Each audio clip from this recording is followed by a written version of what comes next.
Je suis avec Alfonso, un co-réalisateur aujourd'hui d'un film. Tu es italien à la base. Ouais, oui, je suis italien, même si avec mon nom et prénom, j'aurais pu être tranquillement portugais. Et ton nom alors c'est Pinto. Ah oui, c'est ça. Qui est très répandu au Portugal, mais non, je suis italien en fait. Alfonso Pinto, donc co-réalisateur d'un film que j'ai vu hier soir. Toxicity. Alors déjà de suite, Toxicity, ça veut dire quoi? Parce que dans le film, ça n'a pas été explicité. Non, ça n'a pas été explicité. Bon, en fait, c'était une citation. C'était le nom qu'au début avait mon projet de recherche sur ces territoires-là. C'est un jeu des mots entre Sicile et Toxique.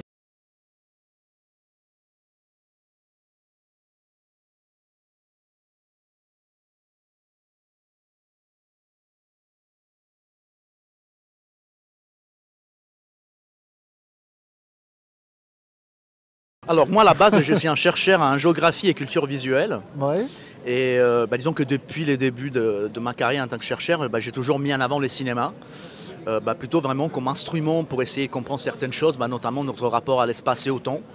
Et c'était surtout axé au début sur la fiction. Et en particulier, je voulais travailler la question des imaginaires des espaces urbains dans une certaine catégorie des films, en particulier des films qu'on appelle des films catastrophes. Alors, il y a toujours eu des rapports bizarres entre le cinéma et la géographie. Disons que les géographes, notamment, à partir des années 70, s'approchaient du cinéma, après ils s'éloignaient, après ils s'approchaient, après ils s'éloignaient. Chacun, il cherchait un peu sa méthodologie. Et là, moi, j'ai voulu m'inscrire dans cette allure, en essayant de développer aussi ma propre méthodologie qui, par rapport à certains collègues, notamment des sciences humaines et sociales, moi j'essaie quand même de mettre en avant les cinémas et donc de faire recours à ces questions de méthodologie du cinéma. Tandis que souvent des collègues ont la tendance à oublier que les cinémas a aussi sa science, a aussi ses analyses, ses méthodes, etc. Donc j'ai voulu conjuguer ces deux approches. Moi je suis né en Sicile, je suis né à Palerme, j'ai vécu là-bas jusqu'à l'âge de 30 ans presque. Oui. Moi j'ai fait mes études, alors j'ai fait une année de cinéma en France, juste après les bacs, en 2000 ans, donc c'est il y a longtemps. J'étais dans le sud de la France, après je suis rentré chez moi où j'ai fait l'université en Sicile, lettres modernes, ensuite histoire géo. Et puis je suis parti en France en 2011, pour faire justement de ma thèse, quoi. Et ça a marché. Et donc cette thèse t'a amené à travailler sur l'anthropocène. C'est pas une science, l'anthropocène, c'est un âge géologique. c'est une hypothèse, une hypothèse géologique. Ah, oui. Alors, non, disons qu'après ma thèse, j'ai commencé à travailler pour l'école urbaine de Lyon, qui était une institution liée à l'université de Lyon, et qui était un institut para-universitaire qui faisait de la recherche expérimentale et innovatrice, justement sur les thèmes de l'anthropocène. Donc, en gros, sur les rapports entre homme, société et nature et environnement. En particulier, la crise climatique qui était au centre de nos inquiétudes. Et c'était extrêmement interdisciplinaire. Il y avait des chercheurs de sciences dures, il y avait des anthropologues, des géographes, des historiens, des juristes. Et donc c'est à partir de ces moments-là où j'ai voulu en fait transformer mon intérêt pour les catastrophes à la fiction, pour les catastrophes bien réelles et matérielles, en particulier celles qui sont liées au rapport entre société et nature. Moi en particulier je me suis approché des pollutions industrielles. On est aux frontières, après moi je reste assez matérialiste comme posture. Donc ce qui m'intéressait c'était aller voir ce que moi j'appelle des sites sacrifiés en termes d'environnement. Donc des populations, des sociétés qui, pour des intérêts notamment liés au profit, à la production industrielle, à la production des énergies, à l'extraction des matières premières, ont été entre guillemets sacrifiées au titre d'un bonheur présumé supérieur, quoi. Donc j'avais commencé vraiment à délimiter des territoires qui avaient subi vraiment des violences environnementales, que ce soit pour l'industrie, pour l'extraction ou pour le nucléaire par exemple. Et ce qui m'intéressait, c'était de voir comment les gens là-bas arrivaient à développer leur rapport au territoire, à ces territoires qui étaient soit pollués, soit qui avaient subi plusieurs formes de dévastation. J'ai beaucoup travaillé sur la question de la modernité et du moderne. De mon point de vue, je pense qu'il soit vraiment trop tard pour être pessimiste. On ne peut plus se permettre d'être pessimiste parce que ça serait grave. L'espoir, en gros, alors nous on voulait pas. On voulait montrer des contradictions, essentiellement. Nous, on voulait montrer des contradictions à travers différents parcours des gens qui, d'une manière ou d'une autre, ont été impactés par l'arrivée de l'industrie. Et voilà, et ce sont des destins parfois qui peuvent rassembler à d'autres sites, à d'autres territoires qui ont subi un destin similaire. Bah, la question de l'espoir, bah oui, pour moi il y a de l'espoir. Il y a un personnage quand même qui est jeune, qui malgré tout a survécu à une malformation et qui pour nous ça représente l'avenir. On a des personnages aussi qui ont une certaine ambiguïté, qui ont par exemple accepté de faire un certain type de travail, de prendre certains risques, et qui malgré tout voilà, ont construit leur avenir, ont pu avoir une trajectoire professionnelle voilà, dans un territoire voilà, proverbialement déprimé en termes économiques. Il y en a d'autres au contraire qui ont perdu des proches, qui ont eu des maladies.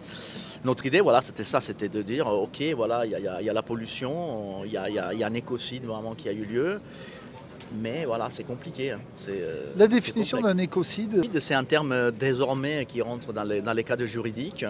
Et voilà, c'est une nouvelle forme de crime contre l'environnement qui commence à avoir un écho vraiment dans un cadre juridique précis.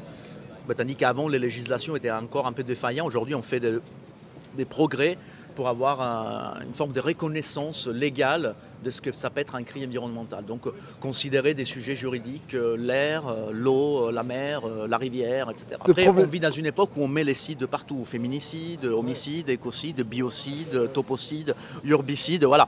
C'est une époque où on tue tout, quoi. Pour revenir à ta question de base, en fait, on a l'habitude de penser à la catastrophe, au désastre, comme un événement assez précis, assez limité dans l'espace et du temps, assez explosif, explosif au sens métaphorique aussi. Et tandis qu'au contraire, on a la tendance à oublier des phénomènes qui sont autant meurtriers ou peut-être plus, mais qui sont, dilués dans un temps long. Donc par exemple, ça peut être, il n'y a pas eu d'accident majeur, par exemple, dans les pétrochimiques de Syracuse. Oui, il y a eu un accident, mais heureusement, il n'a pas eu beaucoup de conséquences. Il n'y a pas eu d'accident majeur, il n'y a pas eu de grosses explosions. Mais en même temps, si nous, on va voir les dégâts, on va voir les victimes de 70 ans de pétrochimie, on va faire un bilan qui peut être encore plus dur, quoi.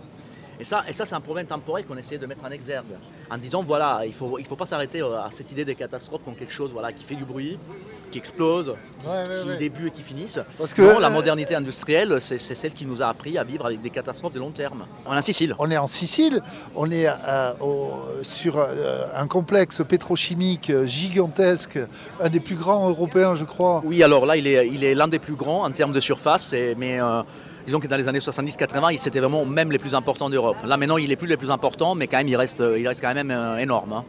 Et sur une île où on va en vacances, on fait du tourisme, on n'imagine pas qu'il y a il y en a des autres en plus, hein. Il y en a pas, c'est pas les seuls. Hein. Il y a des autres petits pôles pétrochimiques. Là, ils sont moins grands en termes de géographie, mais ils ont eu autant de problèmes en termes de santé et environnement, quoi. Donc non, il y a une Sicile industrielle que l'on ne connaît pas. Et ça, c'était aussi un autre enjeu, quoi. Moi, je voulais vraiment un peu casser l'imaginaire de la Sicile, à dire non, écoutez, on n'est pas que... Parce que l'imaginaire de la Sicile, il a été toujours partagé en deux, en fait. D'un côté, un positif, on avait la beauté de l'île, on mange bien, l'imaginaire touristique, les patrimoines, etc. De l'autre côté, il y avait la mafia. Donc voilà, sous-développement, mafia. Mais voilà, il n'y avait jamais un entre-deux, quoi. Il y avait ceux des imaginaires voilà, qui coexistaient. Et nous, on voulait au contraire montrer voilà, un troisième lieu. Quoi. Voilà, il y a une Sicile industrielle aussi, il y a une Sicile polluée, il y a une Sicile qui a subi aussi des injustices environnementales. Oui, c'est encore plus compliqué que ça parce que quand je suis parti, pour moi, les cinémas étaient devenus vraiment un objet de recherche. Hein. J'avais vraiment mis de côté l'idée de faire cinéma un jour. C'était quelque chose que j'avais déjà abandonné assez tôt. Quoi. Quand j'avais commencé à étudier les sciences humaines et sociales, j'avais toujours mis au centre les cinémas, mais vraiment comme d'un point de vue théorique. Quoi. Donc l'idée de pouvoir m'y confronter directement, ça avait un peu échappé. C'était la rencontre avec, justement, c'était assez par hasard. Hein. C'était peut-être inscrit dans les destins, mais au final, dans le fait, ça s'est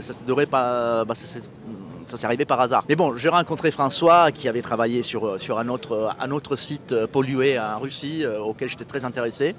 Et en même temps, j'ai démarré cette recherche. J'ai démarré cette recherche là-bas.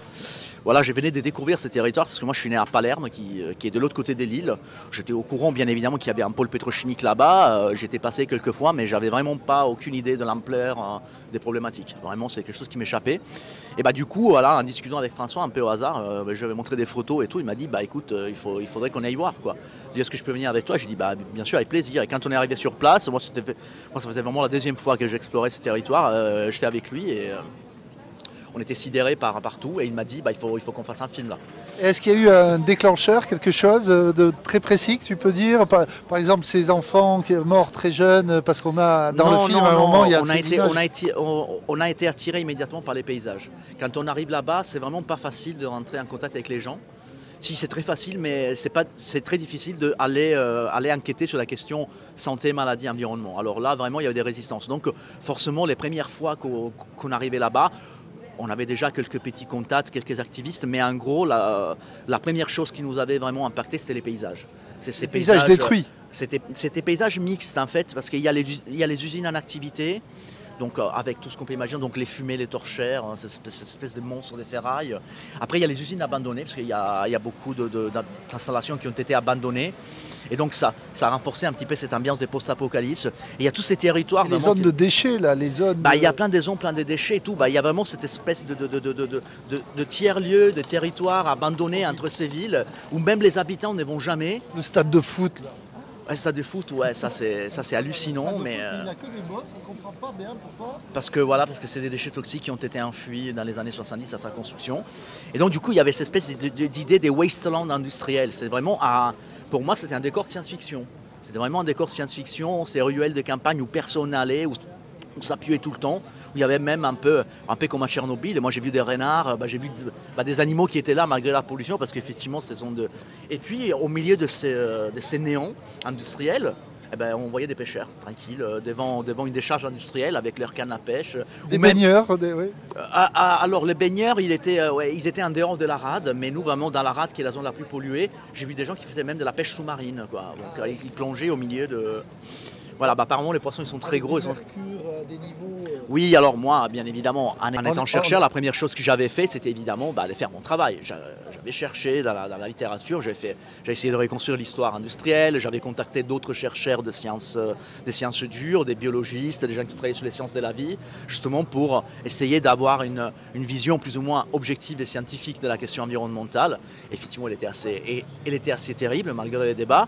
Et c'est à partir de là qu'après on a construit les rapports avec l'humain. On voulait savoir comment les gens vivent ces territoires, vivent leur territoire à eux. Quelles sont leurs dynamiques, leurs trajectoires. Donc on découvre des choses assez intéressantes. Il y a certains habitants qui n'avaient jamais vu la zone industrielle de près.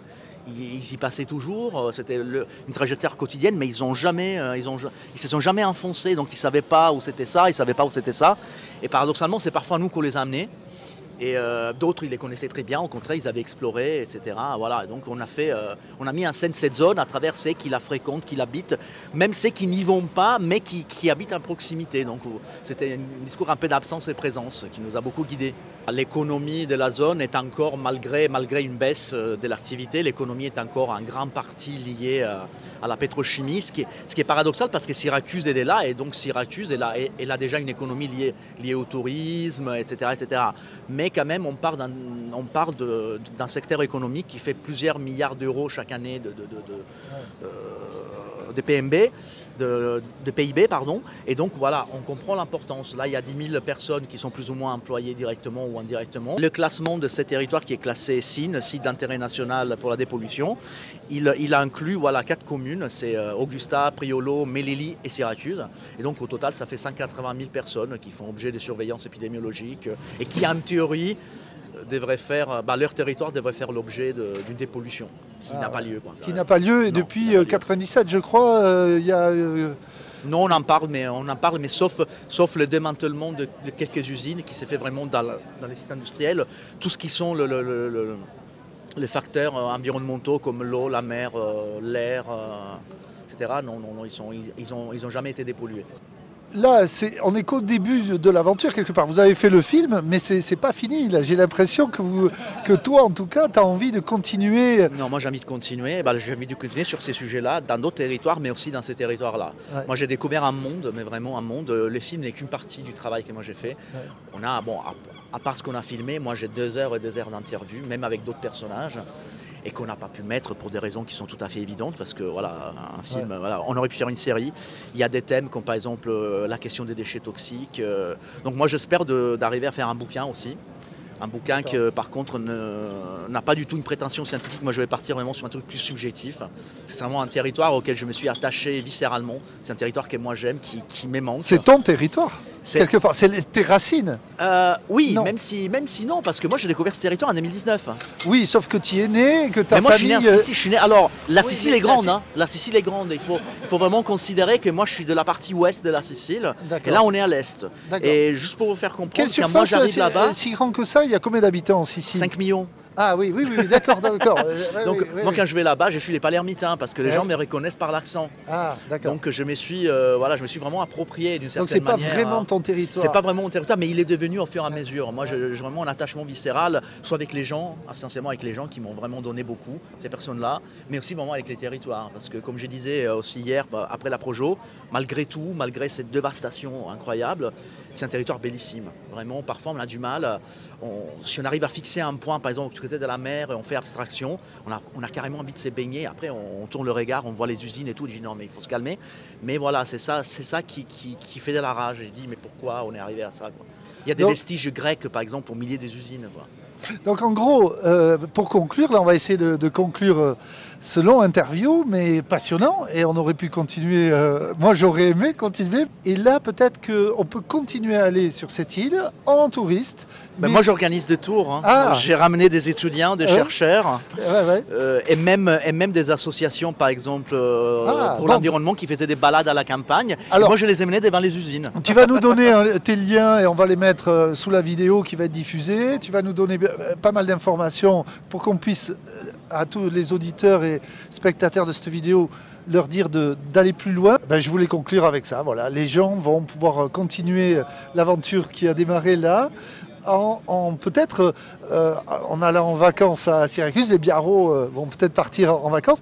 Et peut-être si on a les liens, passer par toi pour aller en vacances, si ça vous a vraiment plu, ce qu'Alfonso vous a fait découvrir, plus dans le sens touché.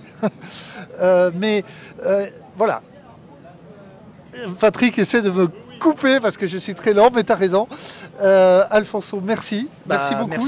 Merci à toi, merci à vous, merci à la radio. Voilà, mais Patrick, on l'a pas vu. On va finir sur Patrick. Non, bon, allez, c'est très bien. Bon, à très bientôt. Merci.